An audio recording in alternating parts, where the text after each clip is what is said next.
하나님 말씀 요한복음 15장 16절에서 17절입니다. 요한복음 15장 16, 17절을 우리가 한 목소리로 읽겠습니다.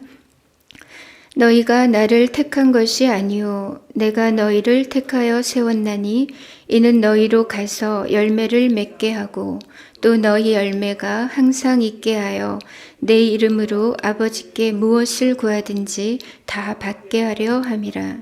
내가 이것을 너희에게 명함은 너희로 서로 사랑하게 하려 함이라. 아멘. 오늘은 예수님께서 왜 우리를 부르셨는가, 왜 우리를 선택하셨는가, 그 이유에 대해서 살펴보려고 합니다. 사실 우리는 본질상 진노의 자녀들이었고 그리스도 밖에 있었던 사람들입니다. 약속의 언약에 대해서는 외인이었고 또 세상에서 소망이 없고 하나님이 없던 자들입니다. 그런 우리를 하나님께서 사랑해 주셨고 또 은혜로 선택해 주셨습니다. 그리스도의 피로 정결하게 하셔서 하나님의 자녀가 되게 하셨죠. 시편 33편 12절 말씀을 보면 여호와를 자기 하나님으로 삼은 나라 곧 하나님의 기업으로 선택된 백성은 복이 있도다 라고 했습니다. 이토록 하나님의 선택을 받는다는 것, 이것은 곧 우리 인생 최고의 행복인 것입니다. 오늘 본문 16절에는 너희가 나를 택한 것이 아니요 내가 너희를 택하여 세웠다고 하십니다. 우리는 어쩌다가 실수로 하나님을 믿게 된 사람들이 아닙니다. 어쩌다가 우연히 하나님의 자녀가 되고 우연히 예수님을 따르게 된 사람이 아니라는 겁니다. 우리는 절대 주권자이신 하나님의 깊으신 뜻을 따라서 특정함을 입었습니다. 하나님의 부르심을 따라 그의 소유가 되었고 그의 자녀가 되었죠. 한마디로 우리는 예수님의 제자로 간택된, 복된 사람들입니다. 그렇다면 예수님은 왜 우리를 선택하신 걸까요? 왜 우리를 부르셨고 왜 그의 제자로 세우신 걸까요? 오늘은 예수님이 우리를 선택하신 이유에 대해서 살펴보겠습니다. 첫 번째로 예수님께서 우리를 선택하신 이유는 전천후 열매를 맺도록 하시기 위함입니다. 16절 말씀 보시면 내가 너희를 택하여 세웠나니 이는 너희로 가서 열매를 맺게 하고 또 너희 열매가 항상 있게 하여 라고 하십니다. 즉 주께서 우리를 선택하시고 제자 삼으신 첫 번째 목적은 열매를 위해서입니다. 그것도 그 열매가 항상 맺히도록 하기 위해서라고 하십니다. 예수님의 관심과 목적은 열매에 있습니다. 요한복음 15장 말씀을 보면은 좋은 열매, 풍성한 열매를 맺기 위한 몇 가지 요인들이 나오죠. 그것이 뭐냐 하면 일단 나무가 좋아야 합니다. 그리고 그 나무를 가꾸는 농부가 훌륭해야 합니다. 거기에 한 가지 더 결정적인 요인이 있는데 그것이 뭐냐 하면 가지의 태도입니다. 예수님은 나는 참 포도나무라고 하십니다. 나무에는 여러 종류가 있잖아요. 그 기품 있고 위풍당당한 전나무라든지 메타세콰이어라든지 이런 나무가 있는가 하면 또 계절을 따라서 알록달록 어여쁜 은행나무라든지 단풍나무들도 있습니다. 그런데 이런 아름다운 나무들에 비해서 포도나무는 정말 볼품이 없습니다. 낙엽성 덩굴식물에 속하기 때문이죠. 포도나무를 심는 목적은 관상용이나 조경용이 아닙니다. 포도나무는 전적으로 포도 열매를 얻기 위한 나무입니다. 그러니까 농부가 포도나무를 심고 가꾸면서 기대하는 것이 있다면 그것은 오로지 질 좋고 풍성한 열매인 거죠. 예수님은 야생의 들포도나무가 아닙니다. 극상품의 그 참포도나무시라고 했습니다. 게다가 이 참포도나무 곁에는 정말로 지혜롭고 부지런한 농부, 신실한 가드너가 있습니다. 그 농부는 아침 저녁으로 이 나무를 부지런히 돌보고 가꾸십니다. 또한 전지작업, 곧 가지치기를 하시는데 그 이유는 열매 맺지 못하는 그 가지, 쓸모없는 가지들을 제거해버리고 동시에 열매 맺는 가지는 더욱더 열매를 잘 맺을 수 있도록 도와서 깨끗하게 만드시는 겁니다. 열매를 잘 맺기 위한 조건에서 예수님은 참 포도나무시기 때문에 이 나무에는 전혀 문제가 없습니다. 그리고 가드너이신 하나님 아버지도 너무나 지혜롭고 또 신실하시기 때문에 전혀 문제될 것이 없는 거죠. 이제 남은 열매의 관건은 뭐냐? 바로 가지입니다. 이 가지의 상태, 이 가지의 태도가 어떠한가에 따라서 열매 유무, 또 열매의 그 질이 달라지게 됩니다. 가지가 열매를 잘 맺으려면 어떻게 해야 할까요?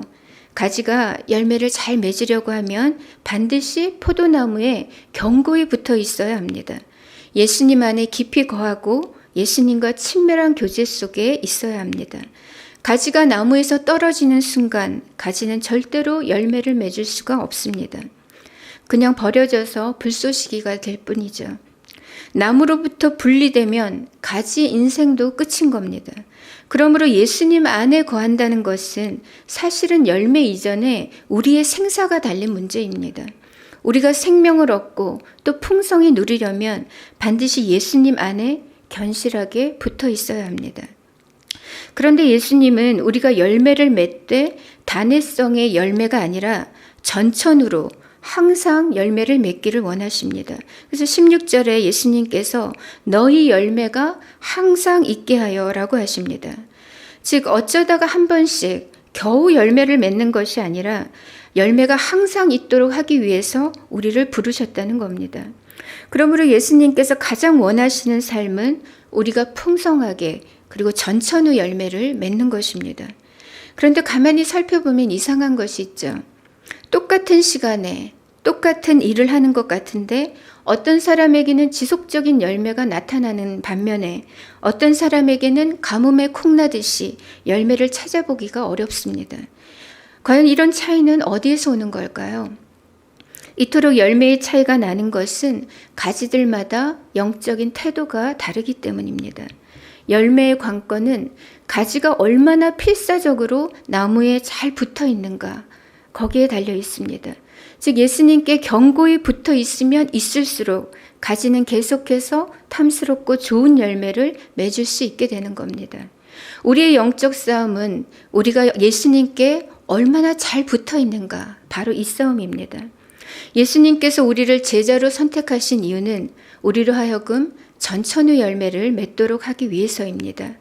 극상품의 좋은 열매, 풍성한 열매가 항상 우리에게 나타나기를 원하시는 거죠. 열매 맺는 삶은 하나님을 영화롭게 합니다. 또한 열매는 우리 안에 한없는 그 기쁨을 누리게 하는 거죠. 사랑하는 성도들 여러분, 여러분의 전 존재를 다해서 예수님을 사랑하시기 바랍니다. 그리고 참 포도나무 되시는 예수님 안에 깊이 거하시길 바랍니다. 그래서 항상 전천후로 열매를 맺을 수 있는 성도님들이 되시기 바랍니다. 주께서 우리를 선택하시고 제자 삼으신 그 두 번째 이유는 기도 응답을 누리게 하기 위해서입니다. 16절 후반부에 이렇게 말씀합니다. 너희 열매가 항상 있게 하여 내 이름으로 아버지께 무엇을 구하든지 다 받게 하려 함이라. 여기에서 우리는 열매와 기도가 아주 밀접한 불가분의 관계에 있음을 알게 됩니다. 즉 전천후 열매를 맺기 위해서는 반드시 기도가 필요하다는 거예요. 기도는 어떻게 드려야 할까요? 기도는 예수님의 이름으로 하나님 아버지께 성령의 도우심을 구하면서 드리는 것입니다. 예수님의 십자가 공로를 의지하며 기도할 때 하늘 아버지께서는 우리의 기도를 다 들으시고 응답해 주십니다. 열매는 바로 이러한 기도의 과정을 통해서 맺히게 되는 거죠. 우리가 처한 상황이 좋든 좋지 않든 또 코로나 상황이든 그렇지 않든 우리 인생의 계절이 봄이든 겨울이든 관계없이 성령의 열매는 언제나 기도를 통해서 맺히게 됩니다. 우리의 기도가 멈추지 않는 한 기적도 멈추지 않을 것입니다. 예수님의 이름으로 기도할 때 우리는 하나님의 응답을 경험하게 됩니다. 그리고 전천후 열매를 맺을 수 있게 되는 거죠. 우리 하늘 아버지는 너무나 부유하신 분입니다. 그 하늘 아버지는 우리가 날마다 풍성한 하늘의 복을 누리면서 성령의 열매를 지속적으로 맺기를 바라십니다. 그리고 우리에게 열매가 있게 하기 위해서 오늘 예수님의 이름으로 구하는 자들의 기도를 다 들어주십니다. 이것은 실로 엄청난 약속인 겁니다. 구하라 주실 것이요 너희 입을 넓게 열라 내가 채우리라. 아무것도 염려하지 말고 오직 감사함으로 너희 구할 것을 하나님께 아뢰라고 하십니다. 이 하나님의 약속은 너무나 분명하고 확실합니다. 다만 우리에게 열매가 잘 나타나지 않는 이유는 우리가 구하지 않기 때문입니다. 그러면 왜 구하지 않을까요? 구하면 다 주시겠다고 하시는데 그것은 믿음이 없기 때문입니다. 또 믿음이 작기 때문에 지속적으로 소망 중에 인내하면서 기도하지 못하는 겁니다. 하지만 내가 기도하는 것마다 하나님께서 다 들으신다. 그리고 언젠가 하나님께서 가장 좋은 것으로 응답하신다. 이 확신이 우리에게 있을 때 우리는 기도하지 말라고 해도 기도하게 될 것입니다. 기도하고 응답받는 영적 경험들이 쌓여가면서 우리의 믿음은 나날이 더욱 견고해지고 성숙하게 됩니다. 그러므로 사실 기도의 문제는 결국 하나님을 향한 신뢰의 문제인 겁니다. 성도 여러분, 그러니 먼저 큰 믿음을 달라고 구하시기 바랍니다. 비록 응답이 더디더라도 신실하신 하나님을 믿으시고 그분의 인격을 믿고 소망 중에 인내하며 기도하시기 바랍니다. 그리고 이왕이면 입을 넓게 열어서 구하는 자가 되시고 이왕이면 하나님의 응답을 풍성히 경험하는 그런 삶이 되시기 바랍니다.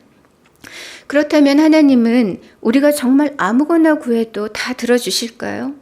어떻게 생각하세요? 우리가 악한 의도로 지극히 이기적인 목적으로 구하는 것들까지 무조건 기도만 하면 다 들어주시는 걸까요? 그렇지는 않습니다. 오늘 말씀에는 전제가 있죠.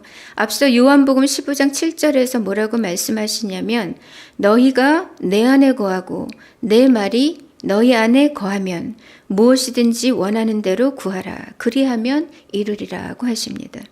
즉 응답되는 기도에는 조건이 있습니다. 그것은 기도 이전에 우리가 예수님 안에 거해야 한다는 거예요. 그리고 예수님의 말씀이 우리 안에 거해야 한다는 겁니다. 예수님의 말씀이 우리 안에 있으면 우리는 말씀에 근거한 기도를 드릴 수 있게 됩니다. 응답되는 기도의 특징은 무엇인가 하면 말씀을 따라 또 성령의 생각을 따라서 드리는 기도입니다. 먼저 하나님의 나라와 그분의 영광과 뜻을 구하는 기도입니다. 우리가 예수님 안에 또 예수님의 말씀이 우리 안에 거하시는 그러한 상태는 한마디로 가장 성령 충만한 상태라고 할 수 있습니다. 주님과 우리가 성령 안에서 하나로 연합된 상태인 거죠. 그래서 주님의 뜻이 나의 뜻이 되고 성령의 뜻이 나의 생각이 되고 주님의 비전이 곧 나의 꿈이 될 때 우리는 응답하시는 하나님을 경험할 수 있습니다. 기도는 열매 맺는 삶과 불가분리의 관계에 있습니다. 즉 전천후 열매는 기도의 동력과 기도의 통로를 통해서 맺혀지는 것입니다. 하나님을 경험한다는 것은 하나님과 나만의 내밀한 추억들이 많아지는 겁니다.